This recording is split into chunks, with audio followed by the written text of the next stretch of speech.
Ahoj, vítám tě na kanále České tutoriály a dneska tak si ukážeme, jak editovat v Shotcutu, což je nejlepší aplikace na editování videí zadarmo.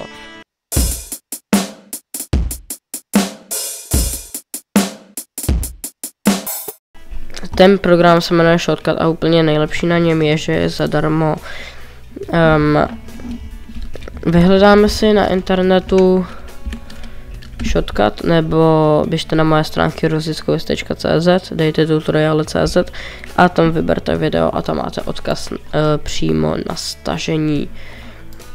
Otevřeme si teda tady Shotcut Home, tady vidíme, že je to Shotcut org, takže je to ono. Tady na to klikneme a dáme tady Windows 10 a 11 on Intel ARM CPU. Záleží, co máte za procesor. Dáme download Windows Insider a počkáme, až se to stáhne. Tak potom, co máme staženo, tak asi otevřeme stažené soubory a otevřeme tady to. Tak potom, co se proklikáte až úplně nakonec a až se vám to nainstaluje, tak byste tady měli mít aplikaci Shotcut. Když to otevřeme, tak se nám otevře takováhle aplikace.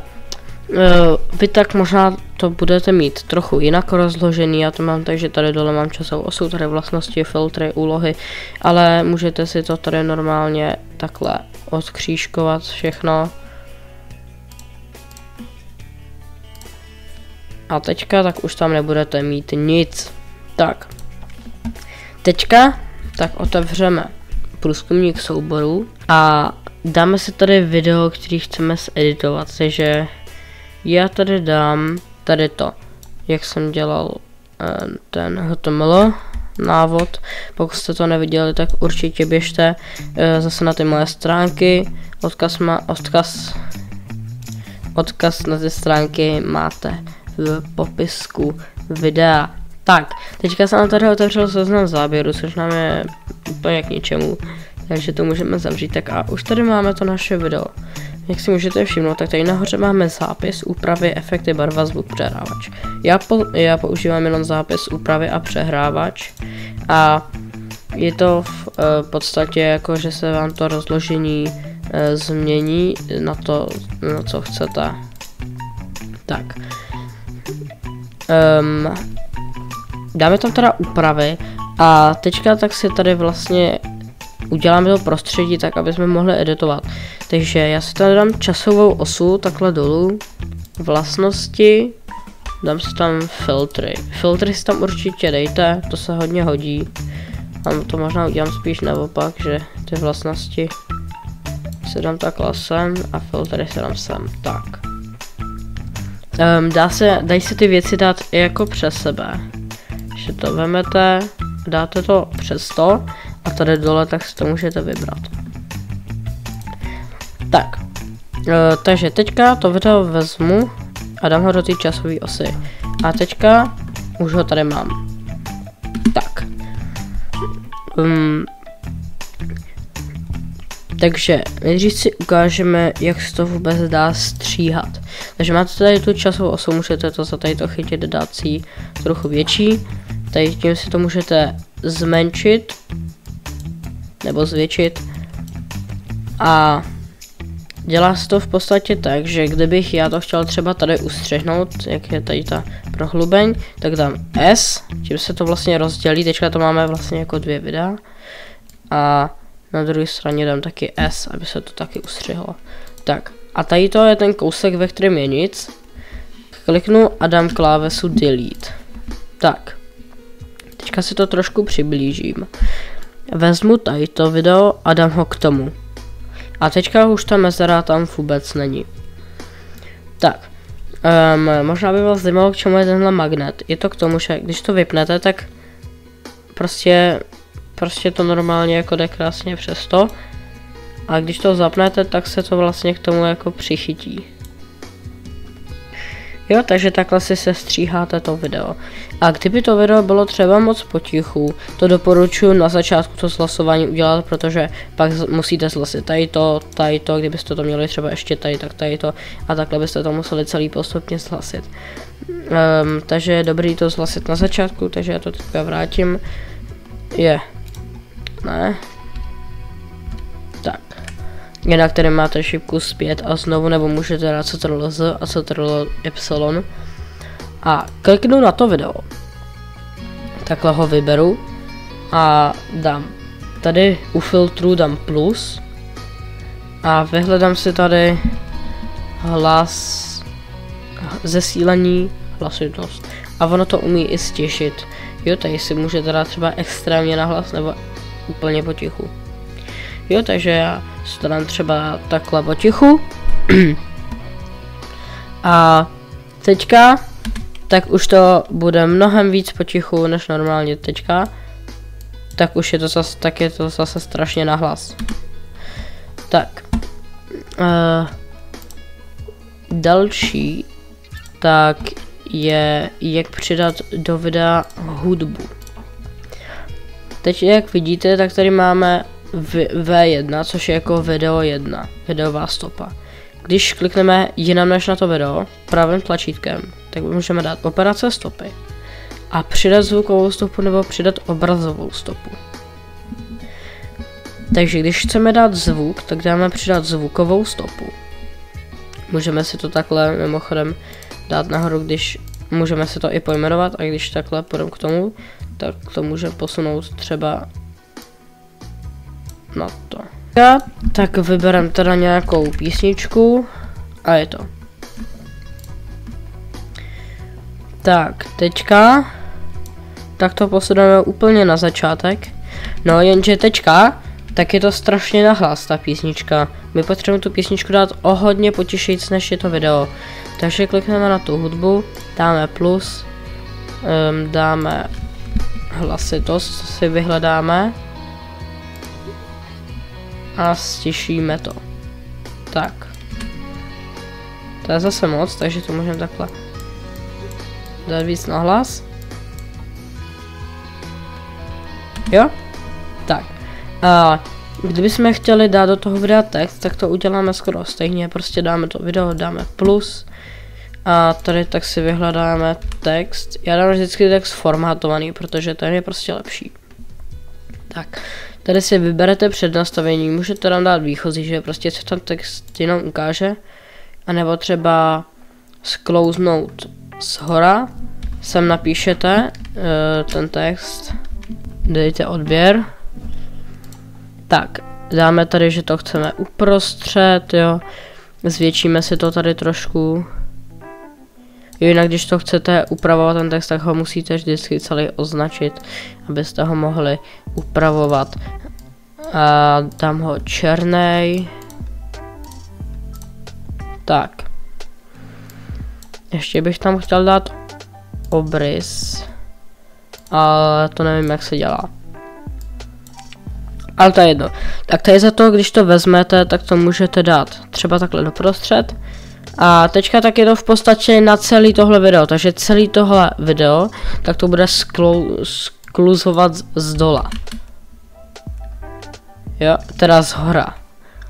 Jo, takže když to teďka pustím, tak prostě to tam bude takhle celý video. Kdybych to chtěl udělat jenom kousek, já tady to označím, dám tady kopírovat, abych to pak nemusel tam dávat znovu. A ustřihnu to, musím mít vybraný to video, když to stříhám, jinak se mi ustřihne ta písnička, když ji budu mít vybranou. Dám S a třeba chci, aby se to ukázalo tady a tady.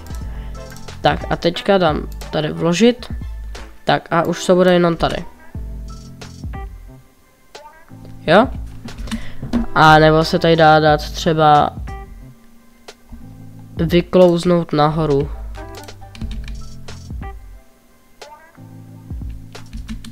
Aha, dobře. Tak spíš vyklouznout dolů. Aha, to nic nedělá. Posunout dolů chceme. Jo? Takže takhle pak můžete udělat titulky, že ten text uděláte extrémně dlouhý a máte takhle titulky. Tak, ještě u té hudby, když dáme plus, dáme tady zvuk, tak tady můžeme dát třeba dozvuk a můžeme tam dát třeba místnost, můžeme to dát třeba extrémně a teďka tak to bude extrémní dozvuk tam bude. A když tady dáme tady to není, ale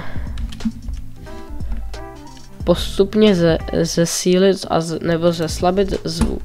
Dáme tady postupně zeslabit zvuk a teďka na konci té písničky tak je tady postupný zeslabení. Ono sice tady je to dlouho prázdný, ale dá se to takhle udělat. Tady můžete dát dobu trvání, takže můžete tam dát třeba, že to bude trvat, no nevím, 10 sekund.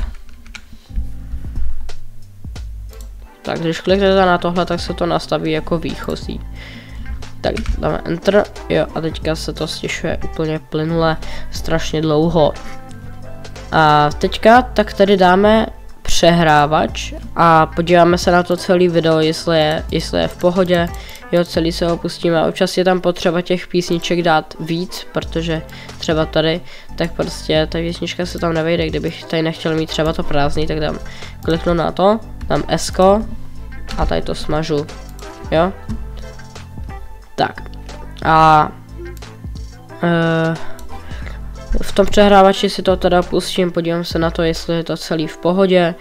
A když to je v pohodě, tak dám zápis. Tak já v tom zápisu teďka jsem si to všechno smazal, ale doporučuji mi tam vyvedení. To vyvedení je nutný. Úlohy, to doporučuji. Takhle nahoru. Tak a teďka tady v tom vyvedení dáme YouTube.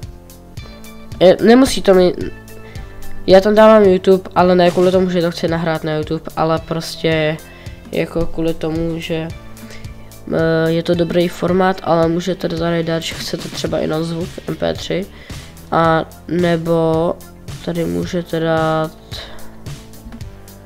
někde MP4, tady bude, tady máte HD 25 fps, ale já tam dám ten YouTube. Dám vyvést soubor, uložím to třeba na plochu, pojmenuji to tutoriál a dám uložit. Tak, teďka tady nahoře vidím, že se mi to ukládá v těch úlohách právě. Jo, vidíte, už je hotová 1%. A až se to teda uloží, tak pak si to video můžeme pustit tady na té ploše ono už tam je už teďka, ale teďka tak to pustit nepůjde, nebo to bude pustit jenom kousek. Jo, jak vidíte, nefunguje to.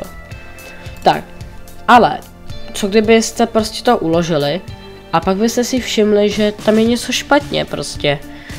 Proto já radši dělám to, že vždycky dám vyvést ten soubor, ale ještě uložím ten shortcut, aby se mohl jako tady to prostě upravovat. Takže dám ctrl+s a tady se mi ukáže uložit XML.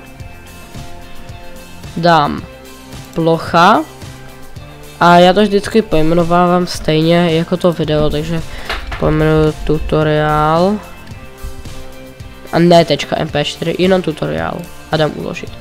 Tak já to většinou dávám ještě do složky, protože aby se to nepletlo. A ještě kdybyste do toho videa chtěli dát třeba subscribe button, jak vždycky jako v těch videích je tady, že se prostě ukáže ten subscribe button. Tak to se dělá tak, že půjdete na ruzickovic.cz, dáte tady operace stopy, předat obrazovou stopu. Musí být nad tím. Stáhnete si video, který bude na té stránce. A to video tak vezmete a dáte ho do té V2, nebo jak to máte pojmenovaný. Tak, teďka, když to pustím, tak tady mám krásný subscribe button, ale není vidět to video. Protože musím odstranit tu zelenou barvu. Takže vyberu to video, dám plus, tady si vyhledám barevné zakrývání jednoduché a pokud se to se s tím nic nestane, tak musíte dát tady kapátko a dát to na tu zelenou a ona zmizí. Teď si můžete dát vzdálenost jako jak to bude citlivý. Jo, tady vidíte, že třeba teďka tam jsou fakt zelený obrysy docela velký. Tak, ale pořád nechceme, aby to bylo takhle uprostřed toho videa. Takže tam musíme přidat ještě další filtr. A to je velikost, poloha a otočení. Tak, teďka, tak to video celý můžeme takhle zmenšit a můžeme v podstatě dát takhle video do videa. Pokud byste někdy chtěli dát video do videa, tak takhle se to dá udělat. Takže já to dám takhle doprostřed, udělám to trošku ještě větší. Tak, možná se vám to bude teďka lagovat, když to pustíte, ale nebojte se, když to vyvedete, tak ono se to přestane. Tak, ještě tady musíme vybrat, protože tady je těch subscribe buttonů strašně moc různých, prostě. Jo, já tady mám ještě ten dejte odběr, no vidíte, proto se to tak laguje. Tak a kdybych chtěl třeba jenom ten první, tak si musím najít, kde končí. Takže počkám, až skončí. Tak a teďka to stopnu a ustřihnu to tady. Tak, jo, dám si to prostě na to místo, kam chci. A teďka, tak už mám krásný subscribe button. Tak, kdyby si měl jakýkoliv dotazy, tak neváhej napsat do komentářů. Určitě nezapomeň dát odběr, like a zvoneček, protože už jsme fakt blízko 50 odběratelům, takže dej like, odběr a zvoneček, ať ti neuteče další video. Tak a to bude z dnešního videa všechno. Tak čau.